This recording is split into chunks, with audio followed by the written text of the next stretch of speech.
Welcome to One More Hour, the podcast all about backyard ultras, timed races, and the ultra running mindset of going one more. If you're an ultra runner, a trail or ultra runner curious about the format, or just someone who loves to test your limits, you're in the right place. I'm Jackie Wilson, an ultra marathon and marathon run coach, trail runner, outdoor enthusiast, and backyard ultra expert. On this show, I'll bring you stories, strategies, and conversations with runners, race directors, experts, and more to help you go further, dig deeper, and keep going when everything in you says stop. Thank you so much for joining me for some yards. Let's get started with one more. Welcome back to the One More Hour podcast, your insider's guide to backyard ultras, timed events, and the mindset of going one more. This is part one of a part two series on the moments in ultras where your brain starts trying to convince you that you're done. And you're not. I want to put that out there right away, and I'm going to say it a lot. You are not done yet. So not necessarily physically done, but emotionally done, mentally done, spiritually done. We tend to quit on the mental side before our body is actually done. The moments where sitting in the chair sounds better than getting back up, where your bed might sound pretty good right about now, where your world gets really small and every loop suddenly feels impossible, and you wonder, like, why am I doing this still? So if you have ran a backyard ultra, if you ran a 100 miler, 200 miler, race a fast, hard 50 miler, and so forth, you probably know that feeling that I'm talking about.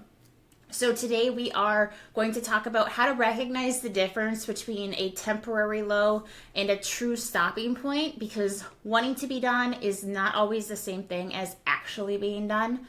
So let's really just dive into it. There is a moment in almost every ultra, probably multiple moments too, right, where your brain becomes incredibly convincing. Usually it's late at night or after a rough loop, after your stomach turns, or you sit down for just a little too long, and your brain suddenly starts saying things like, I'm done. I cannot do this anymore. This is pointless. I don't even care. Why am I doing this? I've been running all day. I've done enough. And in that moment, it feels very true, right? Like you can't think of any reasons why you are. You are in an emotional state. But here's what I want you to understand. Again, wanting to be done is not the same thing as actually being done. Your brain is designed to protect you. And when you're exhausted, when you're underfueled, when you're sleep deprived, when you're uncomfortable, you got a blister that feels like the end of the world, there's uncertainty, your brain interprets that as danger. Your brain is designed to protect you. It starts looking for an exit, not because you're weak, not because you're failing, because your brain thinks it's helping you. It thinks that it's keeping you alive. And one of the biggest mistakes runners make is assuming that every thought is true. Every thought they have during a low is accurate. But lows in ultras are temporary far more often than they are permanent. The problem is not the thoughts. The problem is when the thought gets treated as fact and consumes your mind. I've seen runners swear that they were completely cooked. And then like 20 minutes later, they're out there laughing with other runners. They're heading back out for another loop. And they're a whole new person. I've seen runners say, there is absolutely no way that I can do another.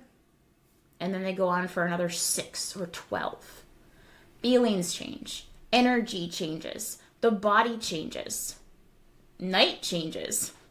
And sometimes your only job is to stay in it long enough for the feeling to pass. It doesn't mean that you're ignoring real medical issues or true danger signs, but it does mean that you are learning the difference between I am uncomfortable and I physically cannot continue because of this medical situation. They're not the same thing. A lot of runners quit emotionally before they quit physically. Your brain gives up before your body. Your body can go so much further. We are doing something incredibly hard. Something 99.99% of the population cannot imagine doing. Something that 90+% of the population doesn't even know exists. You just ran for 48 hours? Like, what? What were you doing? You mean you were driving for 48? No, running for 48 hours. Like, they can't even wrap their heads around that. Most of the population has not even heard of ultra running. Ultras create a level of discomfort and uncertainty that most people will never experience. Your world shrinks. Your thoughts get louder. Everything feels catastrophic. Things that would normally feel very small suddenly feel massive, right? A blister feels like the end of the world. A bad lap split feels catastrophic. A forgotten bottle suddenly means your race is falling apart. One rough hour starts convincing you that the next 10 hours will feel like the exact same, or that they're not even possible. And pretty soon your brain is losing perspective. You stop thinking clearly about the race as a whole, and you start really reacting emotionally in the current moment to something very small. You're reacting emotionally. That's why runners make decisions at 2 a.m. that they would never make at 2 p.m. I did a short, powerful episode about this, about the lies your brain tells you at 2 a.m. So go listen to that one. But it talks about, like, again, those decisions that you would never make at 2 p.m. at 2 a.m. But it's because it's just that moment of the 2 a.m., 3 a.m., 4 a.m. Because exhaustion narrows your thinking. Like, it is very powerful. And it can cripple the strongest people. You stop asking what's actually true. And you start asking, how do I make this feeling stop? They're very different questions, right? When your only goal becomes relief, quitting starts to feel incredibly logical. When you ask, how do I make this feeling stop? Your brain says, I know. We can be done right now. We can sit in our chair right now. We can sleep right now. We can stop running right now and not consume any more fuel or hydration, and we can settle this stomach issue. We can go to bed. We can be done. The brain sees that as very logical in the sense that it's protecting us and it's seeking that relief. That's why I tell runners, you cannot fully trust your ultra brain in the middle of a low. You can listen to it, you can observe it, but do not automatically obey it. And this is why it's very valuable to have crew and to be in the backyard format, ultra marathons, being around other runners who can help you get out of that emotional mindset. Experienced runners understand something important. You do not need to believe you can do 10 more loops. You do not need confidence for the rest of the race. You only need to decide whether you can do one more. You only need to decide to stay in it. One more. One more loop, one more hour, one more sunrise, one more chance to see what can happen. One more chance to see that low turn around and see yourself get to the other side.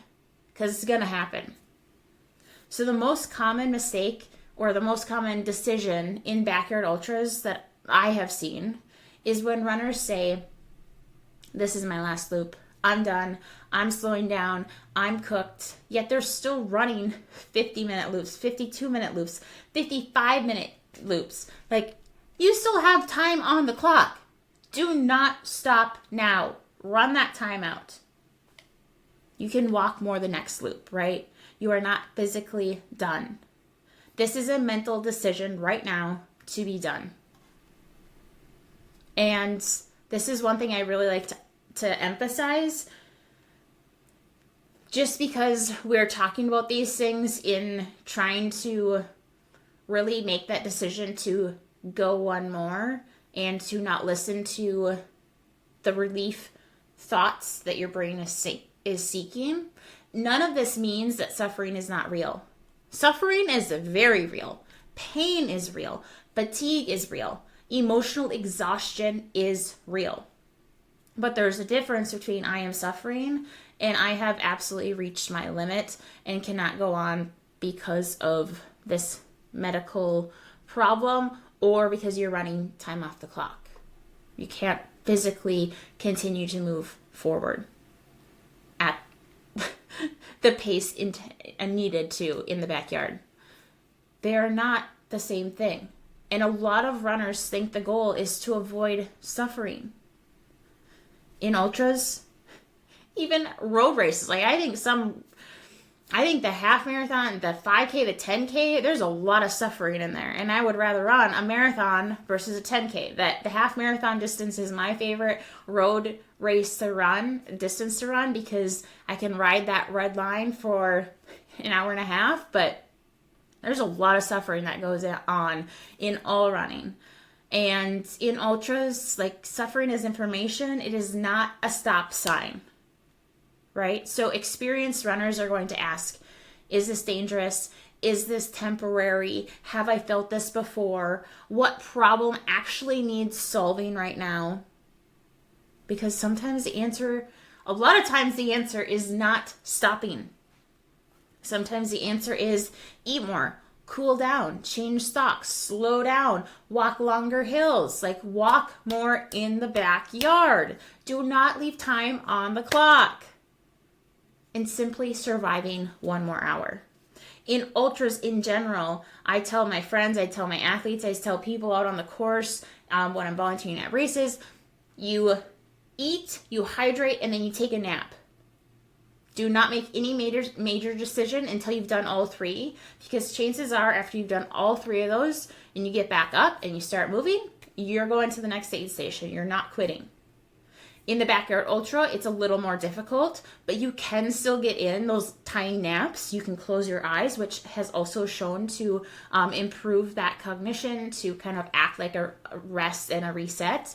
So do not make that decision in the state that you are in. You have a little bit of time to get that reset in. And when you think about suffering, and you think about the backyard, the world championships, the races that have gone on for 3-4 days, some of the best backyard ultra runners look terrible in large portions of the race, right? They're not magically comfortable. They are not like, they're just not in a good state the entire time. Like, you just can't believe that. They're just less reactive to discomfort. They've been there before, or they've been in a similar spot, and they've learned that this is what it is. Suffering is okay. I'm going to be uncomfortable. They've accepted those facts. And they just observe them. Like, they're not taking them for face value as fact, as this means that I'm done. I've watched runners at every backyard ultra that I've done and been at sit in chairs, absolutely convinced that they're finished. Head down, that blank stare, that far off stare, talking about how hard the race is, how much harder they imagined, or how much harder it is than they actually imagined. They're already emotionally disconnected from the race, and then the whistle blows 3 times, right? That 3-minute warning. It's like a complete reset for some people, especially those who have done it before. It's like, okay, give me my fuel, give me my hydration, my shoes are on. We're going to start getting ready. 2-minute whistle. Okay? What else do I need before I head out? 1-minute whistle. They stand back up. They shuffle out of their camp. They walk to the starting corral. And they start moving again. And then within 10, 15 minutes, of starting that next yard, they look completely different. They're talking again. They're moving better. Nothing dramatically changed physically in those 10 minutes except getting warmed up again. What changed was momentum. Forward motion changed the emotional state. And this happens all the time in ultras. It actually happens every day. Momentum is very powerful. Action is very powerful. The chair becomes dangerous because when you stop moving, your brain gets louder. Let me say that again. When you stop moving, your brain gets louder. The brain says, this chair is safe. We're staying here. Running a loop for hours is not safe. Discomfort feels heavier when you sit and you stare at it. Discomfort feels heavier when you're sitting there observing everything else, not actually doing the thing. Movement gives your brain something else to do. That's why sometimes the best thing you can do is stop negotiating with yourself and just start the next loop before your brain talks you out of it. One of my favorite experiences in the backyard so far has been coming in with 10 seconds left, grabbing water from someone, and turning around and going back out. No stiffness from sitting or standing around for a few minutes. And my mind had already been moving for an hour. And I was ready to go. Nothing stopped. The momentum continued. And I didn't panic. I'm out there. I made it to start corral. I'm ready to go.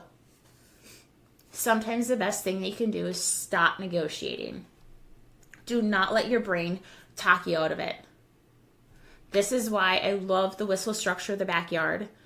Again, it serves as that reset, and this is why crew is also so important in the backyard ultra format, or the last man standing format. So we need to learn to be psychologically flexible, right? Episode 34 with Neil Palace talks about this concept a lot of being flexible versus rigid. We want to be able to carry the hard feeling or the thought and still choose the next step to keep moving forward. A rigid mind thinks things like you have to feel good to keep moving forward. You do not. So what do you do? The first thing you do is you notice the thought. Noticing it is important. That's a huge step, huge growth right there, just to actually notice the thought. Number 2, you create space for it and you name it. Naming it gives you distance from it. When you notice a thought and you label it just as like, this is doubt, this is fear, you shift from actually being inside the experience to observing it. It's like a third person point of view, a fly on the wall. You become the watcher, not the actual thought. You are not your thoughts. This allows you to create space enough to choose the next step. And 3, refocus on what matters next. What is that next step? What can I focus on and act on? The next loop, the next transition, the next snack. I need to fuel. I need to walk this hill. I need to run this flat. I need to take care of my feet. I just need to start the next loop. What is the smallest thing that you can do next? The runners who go furthest are usually not the runners who feel amazing. They do not feel amazing the entire time. They're the runners who learn not to trust every urge to stop. They ignore those whistles and those buzzers and those beeps that are going off in the background, the flashing lights. They don't feel confident the entire race. They keep moving in the direction that matters even when doubt shows up. Okay? So confidence is not required. Doubt can exist. Fear can exist. Uncertainty can exist. And they keep moving forward. You don't need to make that thought go away. You just want to delay the decision to quit and not let that thought steer your race to an end, to a DNF. So ultimately, we want you to say, maybe I'm done, but I don't need to decide that right now. This is fear talking. I just need to continue to fuel or fuel more and just run this next yard. focus on this yard.